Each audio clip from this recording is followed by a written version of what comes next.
반갑습니다. 저희 전시는요, 1600년대부터 미국 미술의 역사를 지금 현재까지 이어서 짚어보는 전시입니다. 미국의 휴스턴 미술관, 필라델피아 미술관, LA 카운티 미술관과 페라 미국 미술 재단과의 교류를 통해서 굉장히 대표적인 작품이 많이 들어왔으니까요. 관람하시면서 저와 함께 40분에서 50분 동안 전시 설명 들으실 것입니다. 그리고 다시 처음으로 오셔서요, 관람하시면 관람하시는데 많은 도움이 있을 겁니다. 자, 안쪽으로 들어가실게요. 잘 됐다. 듣고 다시 보면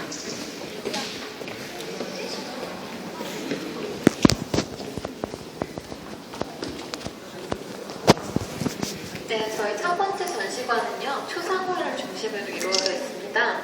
미국 초기 정착했을 때요, 미국인들은 초상화를 그리는 것을 굉장히 중요하게 생각했는데요. 그 이유는 초상화 안에 자신들의 정체성과 모습을 사실적으로 표현하는 데에 아주 집중했기 때문입니다. 지금 앞쪽에 처음 보시는 작업은요, 조셉 베저라는 작가가 그린 존 게리라는 아이의 작업입니다. 이 아이가요, 3살하고도 8달이 되었다는 것을 알 수 있는데요. 그 이유는 아래쪽에 3Y8M이라는 숫자와 영어가 적혀있기 때문입니다. 이것은 이 아이가 3살하고도 8달이 되었다는 것을 설명하고 있습니다. 그런데 아이가요, 굉장히 어린 나이임에도 불구하고 어른 같은 포즈에 굉장히 어른스러운 표정을 하고 있는데요. 이렇게 어린 아이를 어른과 같이 기족적으로 묘사한 것은 영국에서 초상화가 그려지던 방식을 그대로 따온 것이라고 합니다. 당시 미국에서는요, 그림이 그려지는 어떤 풍조나 스타일이 정해져 있지 않았기 때문에요, 유럽에서 그 스타일을 수입해오는 것이 대부분이었다고 합니다. 지금 이 아이는요, 보스턴 지역에 굉장히 부자였던 어떤 가문의 막내 아들이라고 전해지고요. 지금 입고 있는 옷을 자세히 보시면요, 이 작품이 휴스턴 미술관에서 대관해온 것인데요. 휴스턴 미술관에 전시될 때에는 이 아이가 입고 있는 옷까지 재현해서 그 앞에 같이 전시해 두었다고 합니다. 이렇게 초상화는 미국의 의복의 역사를 다루는 데에도 굉장히 중요한 소재로 여겨지고 있습니다. 뒤쪽에 보이는 산이랑요, 여기 이 아이가 서 있는 신전 같은 것은요, 모두 작가가 허구로 이제 고안해낸 것인데요. 이렇게 보스턴에는 원래 이런 건축물이나 뒤에 배경은 없다고 합니다. 이 아이가 조금 더 귀족적인 분위기에서 그려질 수 있도록 작가가 배려한 것이라고 보시면 되겠습니다. 뒤쪽에 있는 초상화 2점 보실게요.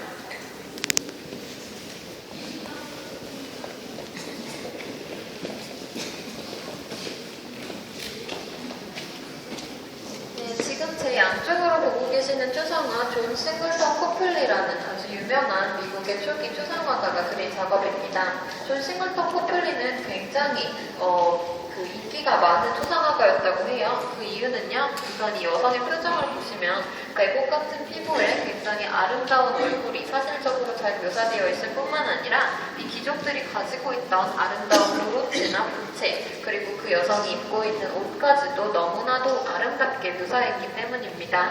자신이 소유하고 있던 소유물들을 이렇게 아름답고 고급스럽게 묘사했던 코플리에게 귀족들은 자신들의 작품을 의뢰했습니다. 이 여성이 누구인지는요, 자세히 밝혀져 있지 않은데요. 이 그림이 존 싱글턴 코플리의 가문 대대로 내려온다는 점에서 이 여성이 코플리와 친한 친구이거나 가족일 것이라고 여겨지고 있습니다.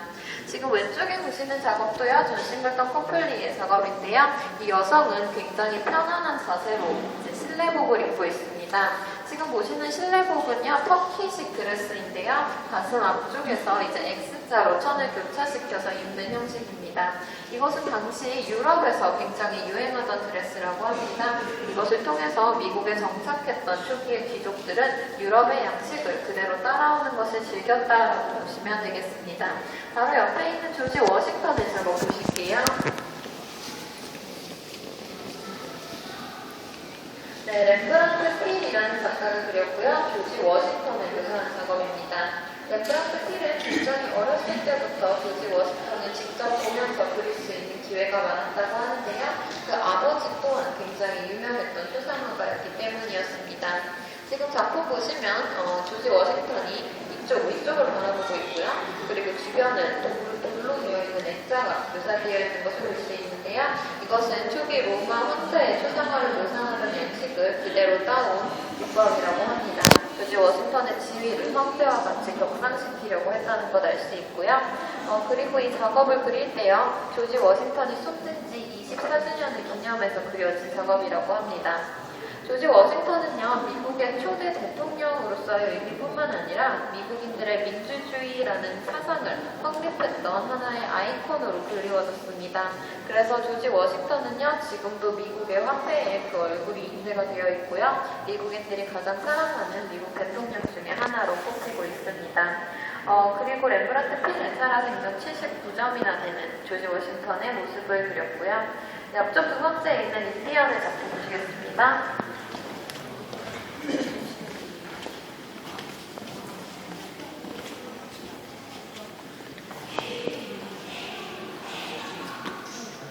네, 헨리 인말이라는 작가가 그린 노틴이라는 이름의 치페화라는 부족을 이끌었던 족장의 사진 모습입니다.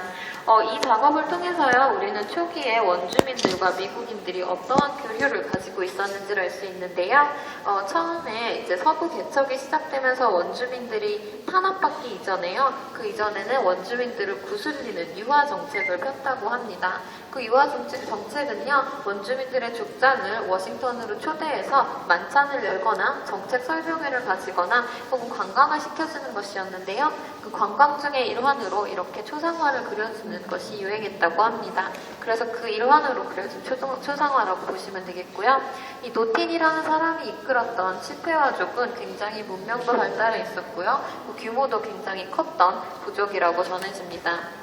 이 초상화의 특징은요, 인디언 족장을 묘사를 하면서도요, 백인들을 묘사할 때와 마찬가지의 규모와 크기, 그리고 얼굴의 웅장함 등을 가장 잘 표현했다고 보시면 되겠습니다. 다른 백인들의 초상을 묘사할 때도 이 정도의 크기와 웅장함으로 그려진 것 다시 생각하시면 되겠습니다. 뒤쪽에 있는 가구 보실게요.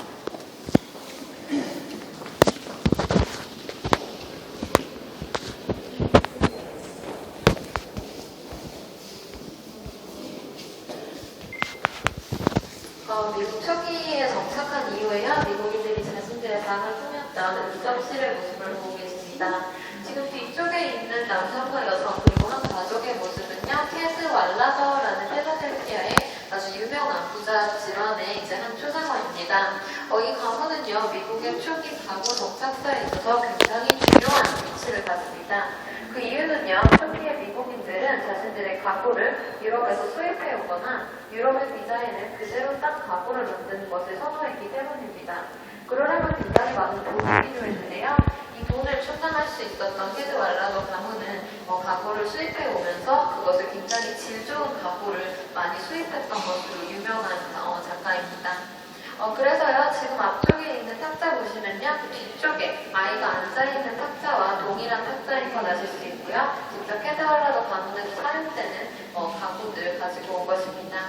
지금 앞쪽에 보시면요, 가구들의 무늬가 새겨져 있는데요. 굉장히 넓은 이파리의 무늬와 덩굴 무늬, 그리고 꽃 모양이 그려져 있는 거 보실 수 있습니다. 이것은 당시 유럽에서 유행하던 로코코 양식을 사용한 것인데요. 굉장히 화려하고 세련되고 장식적인 문양이 들어가 있는 것이 특징입니다.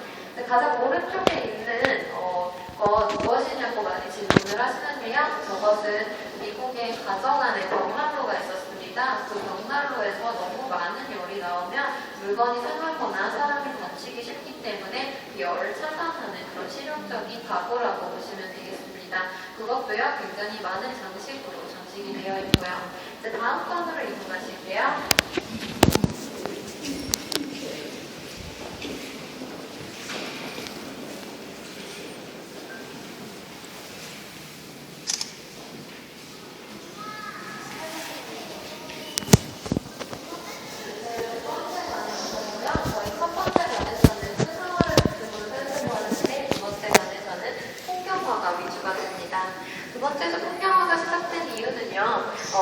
서부 개척이 시작되었는데요. 서부 개척을 간략하게 설명드리고 넘어가겠습니다. 미국은요, 처음에 시작할 때 동부의 13개주에서 시작합니다. 동부 13개주를 가지고 있던 미국인들이요, 유럽의 혼란과 프랑스 혁명을 통해서 유럽의 혼란스러운 틈을 타서 서부에 있는 땅들을 사들이게 됩니다. 지금 우리가 알고 있는 루이지애나나 캘리포니아도 이때 사들인 땅 중에 하나인데요. 그렇게 너무나도 많은 땅을 한 번에 얻게 된 미국인들은요, 서부를 개척하는데 많은 자본과 인력이 필요하게 됩니다. 그래서 이민들을 정착시키기도 하고요, 굉장히 많은 사업의 규제를 풀어줌으로써 서부가 개척되도록 이끕니다. 그러한 서부가요, 개척되고 있을 때 화가들은 풍경화를 그리는 데 집중합니다. 그 이유는 서부에 대한 정보를 사람들이 많이 알 수 있게 할 뿐만 아니라 서부에 있는 땅이 하느님으로부터의 선물이며 대지의 축복이라는 것을 사람들에게 전달하고 싶었기 때문입니다. 그러한 사람들을요, 우리는 허드슨 강화파라고 부르는데요. 지금 앞쪽에 보이시는 작업 그린 토마스 콜이라는 작가가 바로 허드슨 강화파의 수장격이 되는 화가입니다. 이 작업은요, 모히칸 쪽의 최후라는 어떤 소설의 한 장면을 그린 것이에요. 네, 소설 작품 앞장면 보시면요, 어떤 여성이 이렇게 누워있는데요. 이 소설의 주인공이 코라 먼로입니다. 그리고 이 여성을 지키기 위해서 싸우다 죽은 온니칸이라는 남성이 바로 그 옆에 누워있고요. 이 둘을 죽이고 나서 도망가고 있는 아기 마구아의 모습이 바로 이쪽 절벽에 묘사되어 있습니다. 그리고요, 이 마구아를 또 쏘아 죽이려고 하는 이 소설의 주인공 호크아이가 뒤쪽에서 총구리를 겨누고 있는데요. 이러한 구성을 통해서 굉장히 서사적인 장면을 아주 스펙타클하게 담아내려고 하는 노력이 보입니다. 그런데요, 이렇게 소설의 한 장면을 묘사하려고 했다면 이 장면만 크게 묘사하면 됐을 텐데 토마스 콜은 이 장면을 작게 묘사하고 뒤쪽의 풍경을 오히려 더 크게 묘사합니다. 이것을 통해서요, 잔잔하고 안정적이고 평화로운 자연과 인간의 비극을 대비함으로써 인간의 비극이 더 강조되는 효과를 노리고 있었다고 보시면 되겠습니다. 뒤쪽에 있는 풍경은요, 서부에 있는 전형적인 가을 산의 모습이고요. 이것을 관찰해서 그렸다는 걸 알 수 있습니다. 또 다른 중요한 작품 뒤쪽에 있는 작품 보실게요.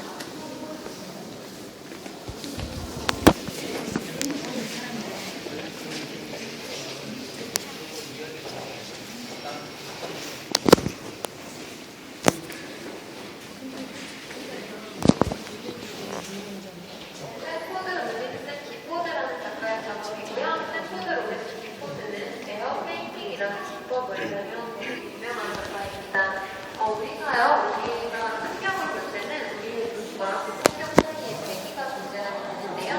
대기 안에 얼마만큼의 햇빛이 비치고 있느냐, 그 안에 얼마만큼의 안개가 끼어 있느냐 등을 통해서 우리가 풍경을 보는 것은 많이 달라질 수 있습니다. 그러한 대기의 움직임까지 표현하려고 했던 것이 교버트 세포드 로맨스 기포드입니다. 그러한 대기를 표현하기 위해서요, 이 작가는 붓에다가 불투명한 안료, 흰색 안료를 칠합니다. 그리고 풍경화를 모두 완성한 다음에요, 그 위에다가 불투명한 안료를 지속적으로 칠하는 작업을 반복합니다. 그것을 통해서 대기의 움직임을 잘 표현하려고 했던 것인데요. 지금 앞에 보이시는 작업은요, 작가가 살던 지역 바로 앞에 있던 캐츠키 산을 묘사한 것입니다. 캐츠키 산을 직접 방문하고 직접 봄으로써 자신의 경험이 잘 녹아있는 그런 작업을 그릴 수 있었고요. 그리고 이 작업은 특이하게도 세포드 로맨스가 죽을 때 딱 2점의 그림만을 남겼다고 합니다. 그 죽은 해예요. 그래서 그 남은 2점의 그림 중에 한 그림입니다. 그래서요, 작가의 역량이 가장 완성기에 이르렀을 때 그려진 그림이라고 보시면 되겠습니다. 정면에 보이는 작업 보고 갈게요.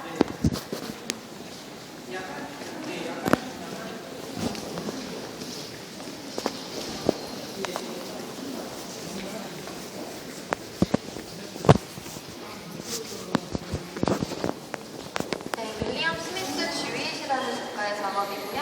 가운데 서 있는 인물은 그레이슨스라는 가족의 모습입니다. 당시에요, 서부에 굉장히 광야를 묘사한 작업도 있었지만요, 이렇게 귀족들의 모습, 귀족들이 서부를 개척하고 서부를 여행한 다음에 그것을 기념하기 위해서 그린 그림 또한 굉장히 유행했습니다. 지금 가운데 서 있는 그레이슨 씨 또한요, 서부 지역을 직접 자신의 발로 여행한 것을 기념하기 위해서 이러한 가족 표상화를 남겼던 것으로 유명합니다. 그레이슨 씨는 자신의 서부 여행에 굉장한 자부심을 가지고 있었기 때문에요, 이 그림을 굉장히 중요하게 여겼고, 그래서 이 주변에 있는 모든 디테일한 부분들을 자신이 직접 디자인하고 고안해냈다고 합니다. 그리고 이러한 자부심이 가장 잘 반영되어 있는 부분은요, 이 귀족이 입고 있는 옷인데요. 지금 겉에 입고 있는 옷을 보시면 굉장히 두껍고 거친 가죽 옷인데요. 그 안쪽에 입고 있는 옷은 굉장히 부드러운 흰색 실크 드레스입니다. 이러한 데뷔를 통해서요, 자신이 겉으로는 야생성을 강조하고 좀 개척자의 이미지를 가지고 있는 거친 이미지이지만 속으로는 문화적인 소양을 갖춘 지식인임을, 귀족임을 알리고 있다고 보시면 되겠습니다. 이런 데뷔는요, 그림 전체를 통틀어서 일어나는데요. 뒤쪽에 있는 광활한 산의 모습과 앞쪽에 입은 아이가, 앞쪽에 옷을 입은 아이가 굉장히 부드러운 실크 홍복을 입고 있는 것을 통해서 이러한 데뷔가 또 반복되고 있습니다. 또 이 아이가 겹치고 앉아있는 어머니는요, 굉장히 단아하면서 도구하는 여성상을 표현하고 있는데요. 미국 초기 서부 개척 시기에 아주 이상적인 여성상이었고요. 이러한 어머니의 상이 앞으로 풍속화해 가면서 어떻게 변화되는지 보시게 될 것입니다. 정면에 있는 그랜드 캐년 보실게요.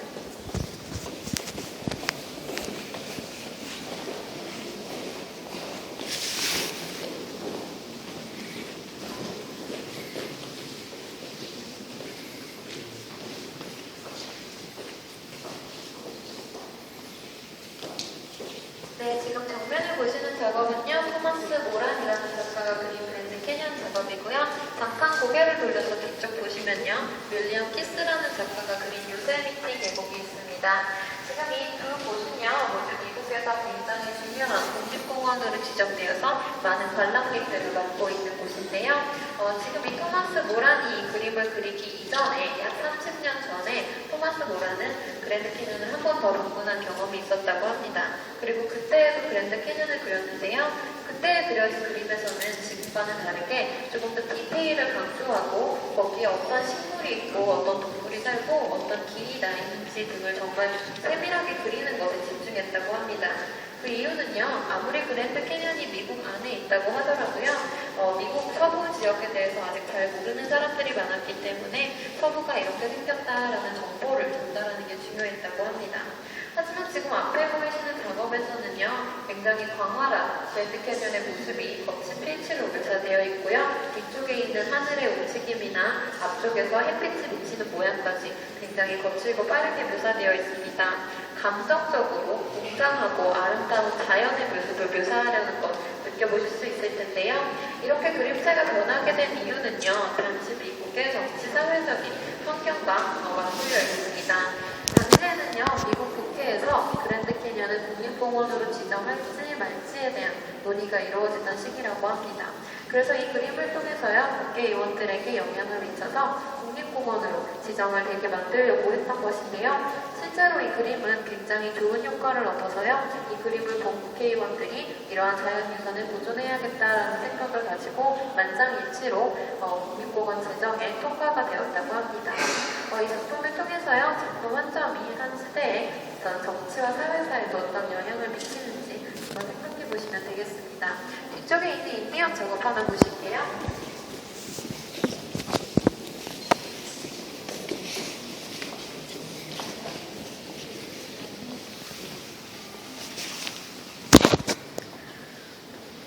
네, 프레데릭 레밍턴이라는 작가가 그린 인디언 목동의 모습입니다. 당시는요, 이제 수많은 서부 지역에 살던 사람들은요, 이제 백인들뿐만 아니라 이런 원주민들도 있었는데요. 이제 화가들은요, 서부를 그릴 때 광활한 서부의 모습이나 귀족들의 모습을 그린 것과 더불어서 이런 원주민들의 생활상 또한 그리는데 많은 노력을 들였다고 합니다. 그렇지만요, 당시 화가들은 몇 가지 실수를 저지르기도 했는데요. 어떤 원주민들의 생활상을 잘 알지 못하는 상태에서 그들의 그림을 그리다 보니까요, 어떤 도기를 만드는 것은 이제 여성의 몫임에도 불구하고 남성이 도기를 만든다든지, 혹은 어떤 장신구가 어떤 부족에선 절대 쓰이지 않는데 그 부족의 장신구를 그려놓는다든지라는 등의 실수를 하게 됩니다. 프레데릭 레밍턴은요, 이 작업을 그린 작가인데요. 프레데릭 레밍턴은 이런 실수를 하지 않기 위해서 원주민들의 삶을 아주 가까이서 관찰하고 그들로부터 얻은 지식을 기반으로 그림을 그렸던 작가로 유명합니다. 지금 앞에 보고 계시는 어떤 인디언의 모습은요, 굉장히 비참하고 뭔가 쓸쓸해 보이는 모습인데요. 1800년대에요, 미국에서는 서부 개척이 진행되면서 서부 지역에 살고 있던 원주민들을 이주시키는 정책이 시작됩니다. 그러면서 많은 원주민들이 자신들의 삶의 터전을 잃고 떠돌아다니게 되는데요. 그런 슬픔과 비애까지도 잘 담아냈던 작가입니다. 지금 이 작품이 특이한 이유는요, 눈이 묘사되는 방법에 있습니다. 우리는 보통 눈을 묘사할 때는요, 흰색과 검은색 그리고 회색을 주로 사용하는데요. 프레데릭 레밍턴은 노란색과 초록색, 흰색과 검은색, 회색을 고루 사용하면서 조금 더 초현실주의적인 느낌의 원주민을 그려냈다고 보시면 되겠습니다. 다음에 공예관으로 가실게요.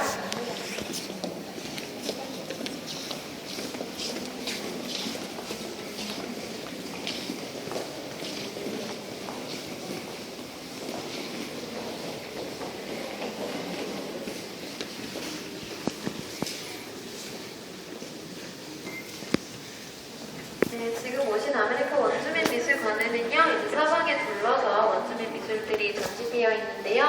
저와 함께 이제 두 분 보시면서 관람하시겠습니다. 왼쪽에 있는 작업은요, 네, 제 정면으로 보이는 작업은요, 주니족의 토기입니다. 주니족은요, 독일을요, 어머니 돼지의 선물이라고 여겼기 때문에요, 굉장히 중요한 생활 요소로 여겼는데요.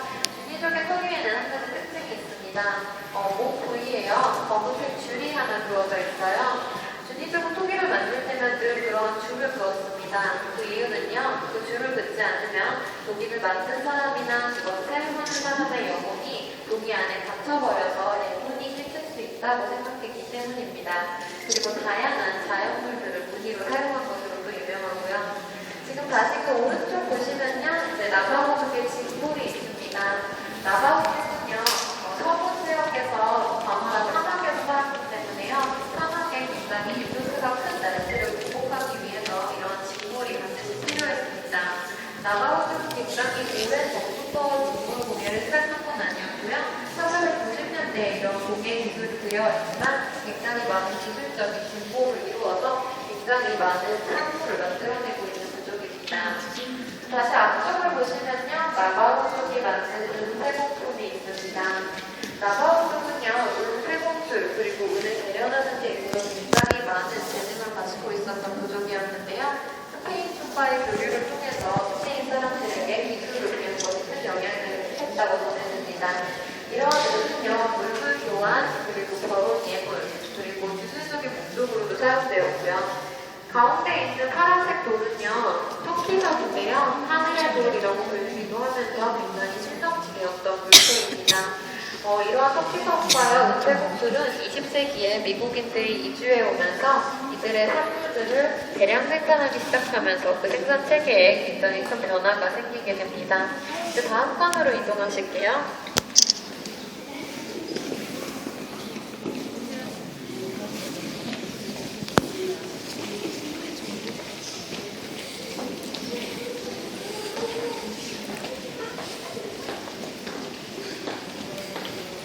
그림만 있는 줄 알았더니 다 있네.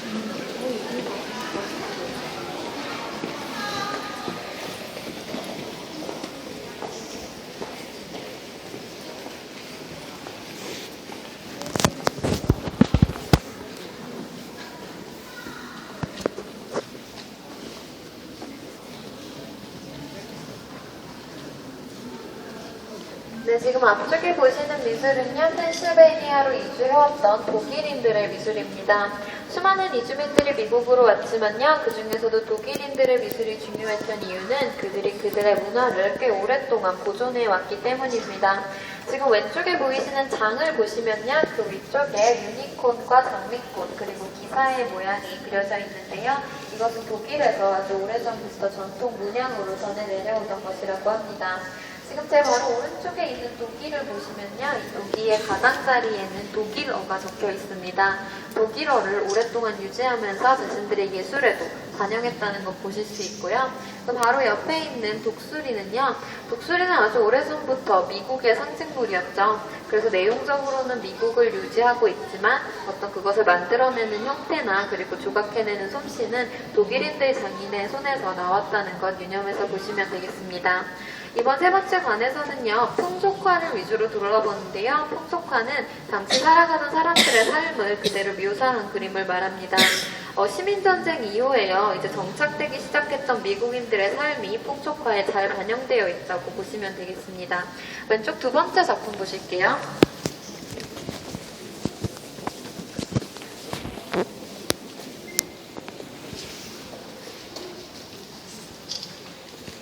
지금 앞에 보시는 작업은요, 박자도 알려져 있지 않고, 그리고 그림체도 약간은 정밀하지 않지만 미국 초기에 정착했던 이주민들의 사고방식을 가장 잘 반영하기 때문에 중요한 작업으로 여겨집니다. 이주민들이 미국에 이주를 해왔을 때요, 그들은 재산을 축적하고 자신들의 땅을 갖는 것이 가장 큰 목표였습니다.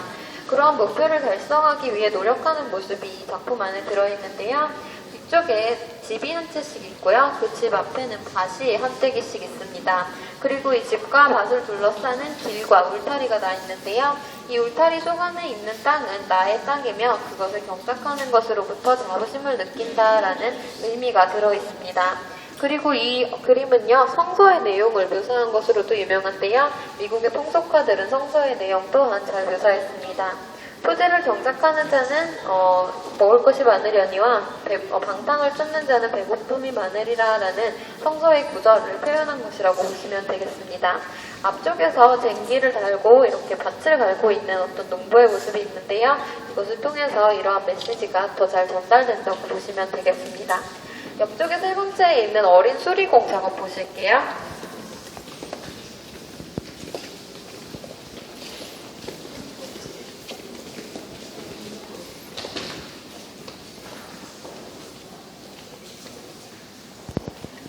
알렌 스미스 주니어라는 작가의 어린 수리공이라는 작업입니다. 아까 처음에 들어오실 때 보셨듯이요, 어떤 3살짜리 어린아이의 모습을 굉장히 웅장하게 묘사한 작품 보셨는데요. 그것처럼 어린아이를 묘사하는 데 있어서는 어른들의 생활 방식이 들어가기도 합니다. 지금 앞에 보이는 작업도 그렇게 어린이를 통해서 어른들의 세계관과 가치관이 반영되어 있는데요. 지금 왼쪽에 앉아있는 아이는 맨발에 이제 굉장히 허름한 옷을 입고 있지만 얼굴만큼은 굉장히 자부심에 차 보입니다. 그리고 오른쪽에 서 있는 아이들은요, 굉장히 고급스러운 옷과 모자를 입고 있지만 부서진 배를 들고 있죠. 이것을 통해서 오른쪽에 있는 귀족 아이들이 배를 고쳐달라고 하기 위해서 이 어린 수리공을 방문한 것이라고 보시면 되겠습니다. 이런 장면을 통해서요, 알렌 스미스 주니어는 미국의 초기 민주주의를 형성하고 있던 하나의 원리를 설명하려고 했습니다. 그 원리는 바로 모든 사람의 가치는 그 사람이 속한 계급에 의해서 한정되지 않는다라는 메시지입니다. 즉 아무리 경제적인 지위가 높고 사회적인 문화적인 지위가 높다고 하더라도 그 자신이 그 가치가, 사람의 가치가 그러한 계급에 의해서 한정되어지지 않는다는 것인데요. 이러한 메시지는 그림 전반을 통해서 반복되고 있습니다. 이 여자아이를 보시면요, 분홍색 드레스를 입고 있는데요. 이 아이가 손에 가지런히 모으고 있습니다. 이 손 모양을요, 화살표라고 생각하시면요, 이 화살표 끝이 가리키게 되는 건 바로 왼쪽에 있는 어린 수리공입니다.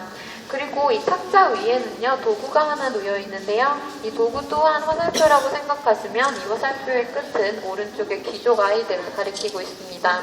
이러한 상징물을 통해서요, 알렌 스미스 주니어는 미국에는 두 종류의 사람이 있다라는 것을 강조하고 싶었습니다.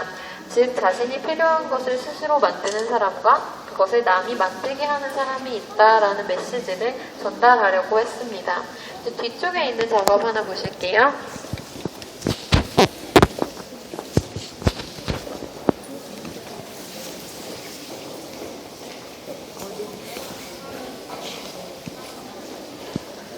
윈슬로 호머가 그린 빈번한 만남이라는 작업입니다. 윈슬로 호머는요, 정말 사소의 모습이나 굉장히 마초적인 남성의 모습을 많이 묘사하는 것으로 유명한데요. 지금 가운데 서 있는 여성을 보면요, 이 그림에는 여성이 마초적으로 묘사가 되어 있는 것을 볼 수 있어요. 어깨도 떡 벌어져 있고 팔도 굉장히 두껍고요, 키도 크게 묘사되어 있습니다. 이것은요, 당시 미국의 농촌에서 가장 이상적으로 생각하는 여성의 모습이 이렇게 강인하고 건강하고 튼튼한 여성의 모습이었기 때문입니다. 아까 오시면서요, 그레이스 씨 가족에서 보았던 가난하고 아름다운 어머니상과는 대비되는 모습인데요. 그럼에도 불구하고요, 오른쪽에 있는 남성의 모습은 그림자 안에 쌓여있고 약간은 다리가 풀어져 있으면서 약간은 어두워 보이는 모습인데요. 이렇게 남성과 여성의 모습을 완전히 반대로 묘사해 놓은 것은 당시 미국 미술의 분위기가 스타일이 이렇게 정립이 되어 있기 때문이었습니다. 여성의 모습은 강인하고 튼튼하고 분명하게, 남성의 모습은 여유있고 나태한 모습으로 묘사하는 것이 당시 유행했다고 합니다. 이 여성은요, 오른손에 양동이를 하나 들고 있는데요. 이 양동이는요, 여성의 오른손에 들려있을 뿐만 아니라 작품의 중앙에 위치하고 있습니다. 이렇게 양동이가 중요하게 다루어진 이유는요, 이 안에 우유가 들어있기 때문인데요. 당시 미국에서는 금주령이 내려져 있던 시기였습니다. 술은 모든 악덕의 근원이라고 생각해서 술을 마시는 것을 금지하고 대신 우유 등을 마시면서 건전한 음식 문화를 만들어가자라는 메시지를 담고 있습니다. 그런데 이 작품의 제목이 왜 건전한 만남일까요? 그 이유는 이 남녀의 시선 처리에서 보실 수 있는데요. 이 남녀가 서로 우유를 주고받고 있는 장면임에도 불구하고 시선이 전혀 교차되어 있지 않습니다. 이것을 통해서 남녀 간에는 어느 정도의 신체적인 그리고 도덕적인 거리가 유지되어 있어야지만 건전한 만남을 이룰 수 있다라는 메시지 또한 전달한다고 보시면 되겠습니다. 왼쪽 두 번째에 있는 존 조지 브라운의 작품 보시겠습니다.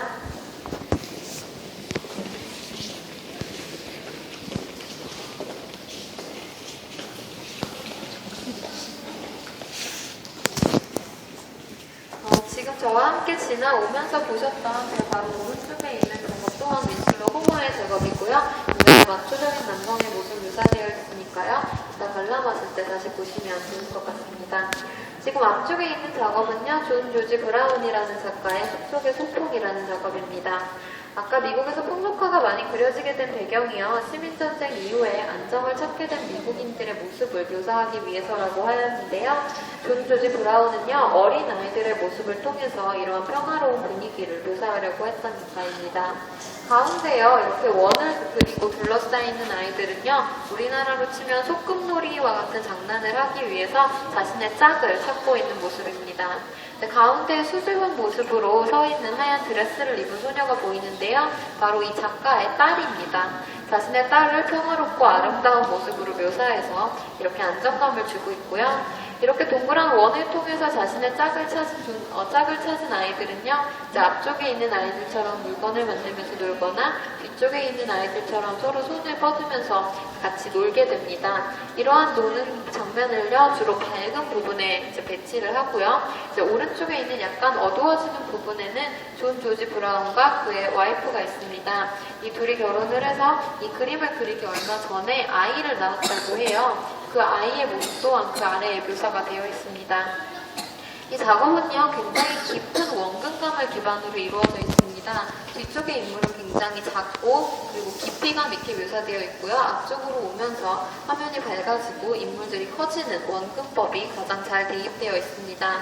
그런데요, 원근법이 이렇게 극도로 적용이 되면 작품이 불안해질 수 있는데요. 이러한 불안함을 없애기 위해서 존 조지 브라운은 작품의 밝기를 잘 조정하는 전략을 폈습니다.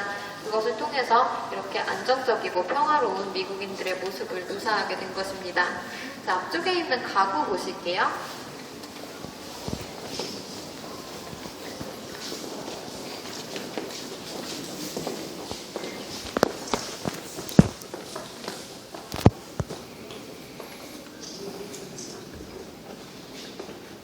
캐드 왈라더 가문의 가구를 보시면서요, 어떤 가구사, 미국의 초기 가구사를 보셨는데요. 지금 보시는 것은 19세기 엘리자베스라는 가문에서 쓰였던 가구를 그대로 그려온 것입니다.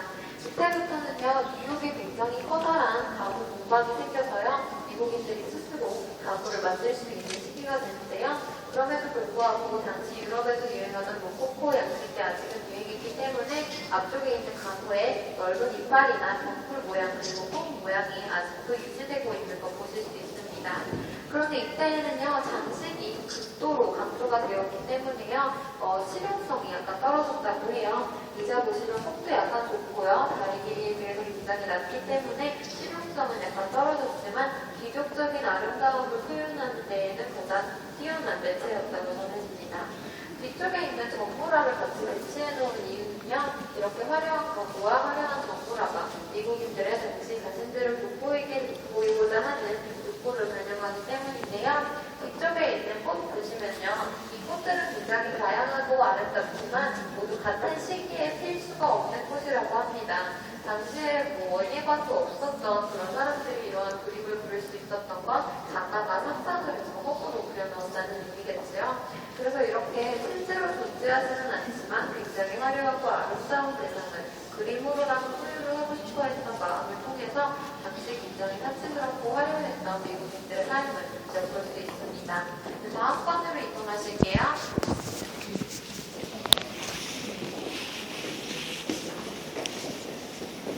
1872년.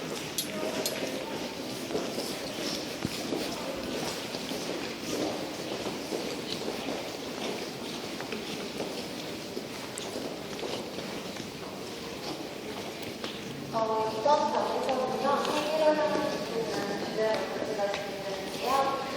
미국이 한국 개척을 끝내고 그리고 식민지들이 끝난 이후에요, 미국은 굉장한 경제 호황을 누리게 됩니다.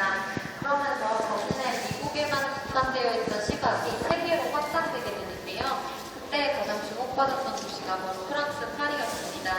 파리는요, 문화와 예술의 중심지를 여겨졌고요. 미국에 있는 화가들은 파리로 유학하지 않고는 예술가가 될 수 없다라는 생각까지 가지고 있었다고 합니다.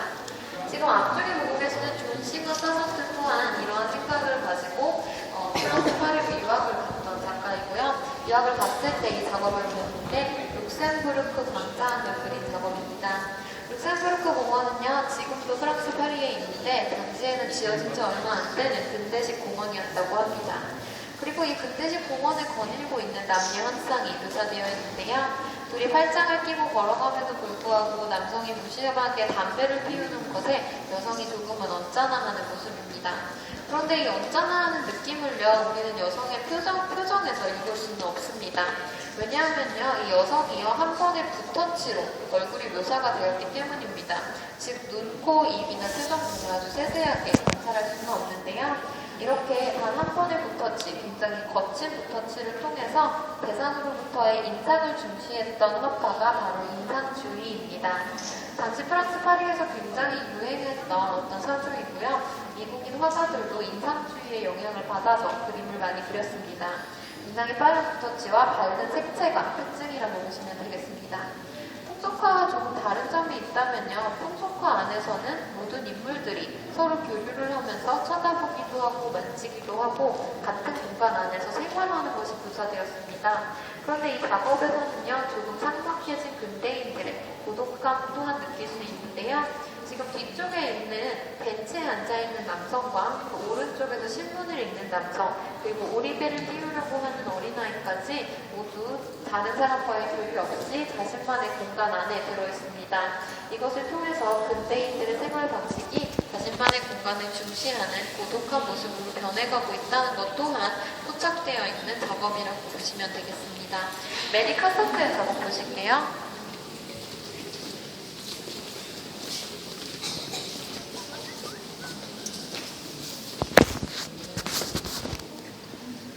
메리 카사트의 작업 보고 계십니다.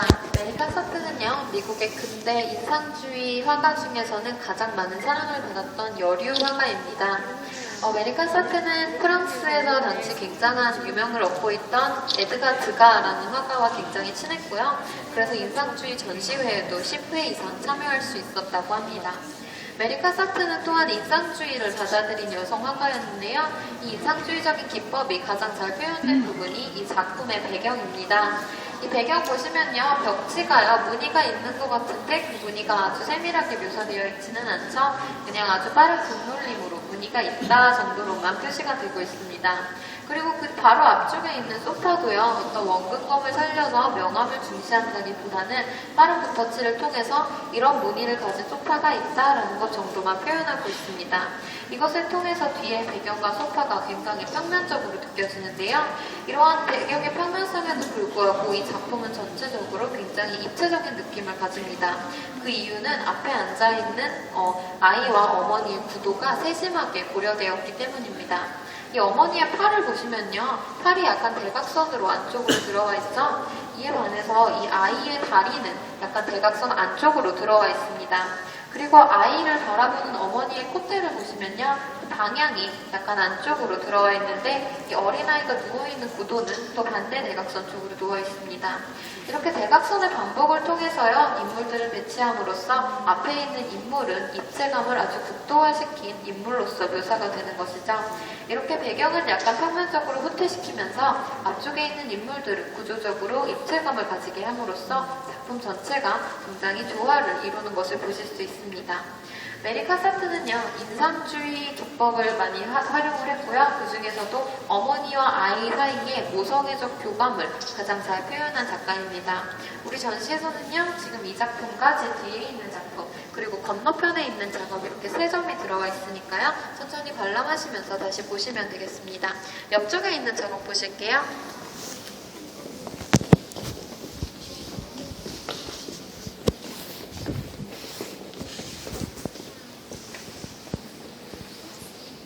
네, 테오도르 로빈슨이라는 작가의 작업이고요. 결혼 행진이라는 제목을 가지고 있습니다. 테오도르 로빈슨 역시 미국에서 프랑스로 유학을 하러 갔던 인상주의 화가였고요. 이분의 특징적인 점은 굉장히 나이가 많았다고 해요. 그런데 나이가 많은 것이 오히려 도움이 되어서 당시 미국인 화가들에 대해 안 좋은 인상을 가지고 있었던 클로드 모네와 친분이 깊었다고 합니다. 클로드 모네는 미국인 화가들에 대해서 안 좋은 편견을 가지고 있었는데요. 이 작업을 말씀드리면서 클로드 모네 이야기를 하는 이유는 가운데에 결혼을 하고 있는 여성이 클로드 모네의 수양딸인 수잔나이기 때문입니다. 이 수잔나가요, 옆에 결혼하고 있는 남성은 테오도르 버틀러라는 또 다른 미국인 인상주의 화가인데요. 자신의 수양딸이 미국인 화가와 결혼하겠다고 했을 때 클로드 모네가 굉장히 반대를 했겠죠. 이 결혼이 성사시키도록 도와준 사람이 바로 이 그림을 그린 테오도르 로빈슨입니다. 그래서 결혼을 기념하기 위해서 그려진 그림이고요. 결혼식이 거행된 지 2주 뒤에 그려진 그림이기 때문에 모든 디테일을 기억해서 다 그린 작업은 아닙니다. 하지만 인상주의적인 표현 기법을 통해서요, 굉장히 빠른 붓터치와 밝은 색감으로 결혼을 하러 가는 사람들의 설레임, 그리고 그 활기찬 분위기를 잘 표현하는 걸작이라고 보시면 되겠습니다.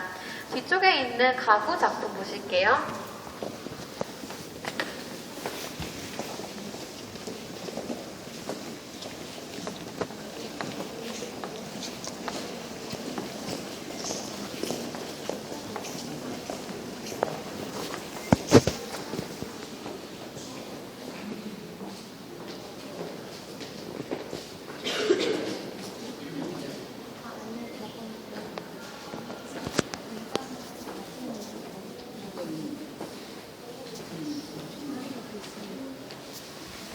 네, 지금 앞쪽에 보이시는 작업은요, 미국의 미학운동이라는 주제로 준비되어 있는 가구들입니다.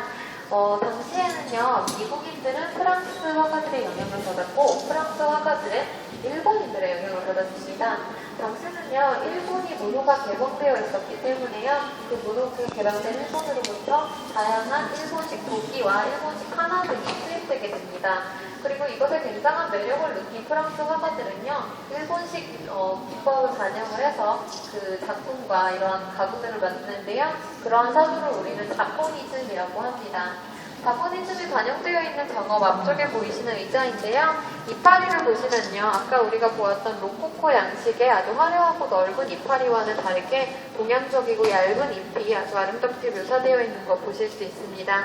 그리고 꽃무늬도요, 어떤 이파리가 넓고 화려한 서양식 꽃이 아니라 동양식 꽃이 묘사되어 있는 거 보실 수 있고요.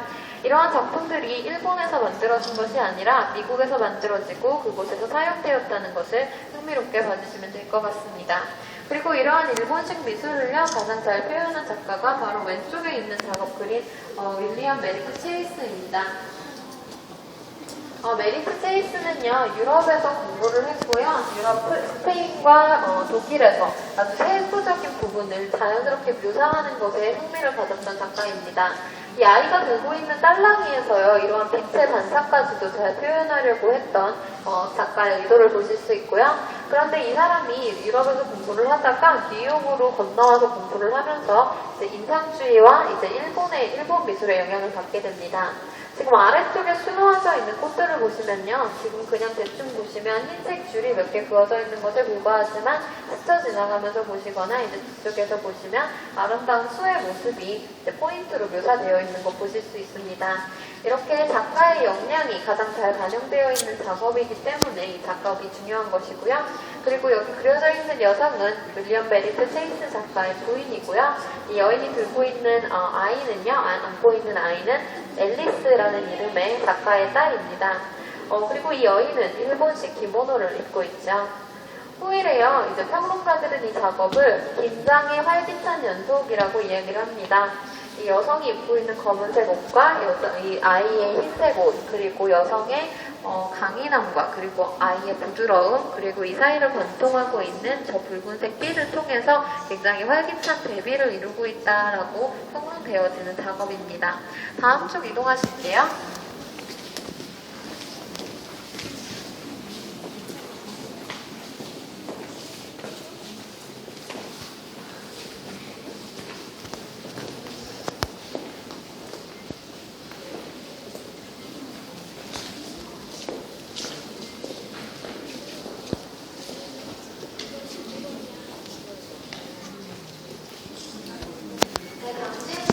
굉장히 많은 종류의 미술가들이 새롭게 활동을 하게 되는데요. 그럼에도 불구하고 인종적인 다양성은 그렇게 많지 않았던 시기였습니다. 그런데요, 그런 시대적인 한계를 무릅쓰고 아주 유명한 작가가 되었던 사람이 바로 앞에 있는 작업을 그린 헨리 오사와 테너입니다. 헨리 오사와 테너는요, 자신의 어머니의 초상을 이렇게 앞에 그렸는데요. 어머니에 대한 존경심이 남달랐던 작가였다고 합니다. 어머니는요, 버지니아주에서 탈출한 노예 출신이었습니다. 어렸을 때 많이 고생을 해서 그런지 인간의 가치와 기본권에 대한 생각이 남달랐다고 해요. 그러한 사상을 아이들에게 아주 오래전부터 가르쳤기 때문에 어머니에 대한 존경심이 이 작가는 매우 깊었다고 합니다. 그런데 어머니를 존경하면서 그린 그림인데 어머니의 표정이 약간은 수후해 보이고 분위기도 약간은 어두운데요.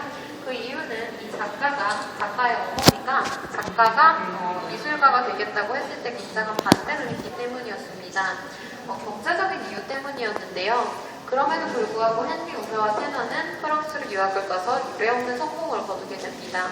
그래서 어떠한 전리품의 성격을 가지고 작가가 되는 것은 전혀 잘못된 선택이 아니었다라는 메시지를 전달하기 위해서 이러한 어머니의 모습을 그린 것이라고 보시면 되겠습니다. 당시 또 다른 유명한 화가로는요, 제임스 맥닐 휘슬러가 있는데요. 휘슬러 또한 이제 이런 어머니의 초상을 그린 작업이 있는데 색감이 조금 다르고 이제 구도도 다르지만요, 이제 약간 느낌이 비슷하니까요. 한번 찾아보시면서 관람하시면 되겠습니다. 뒤쪽에 5번째 관 가실게요. 사진 촬영 안 되더라.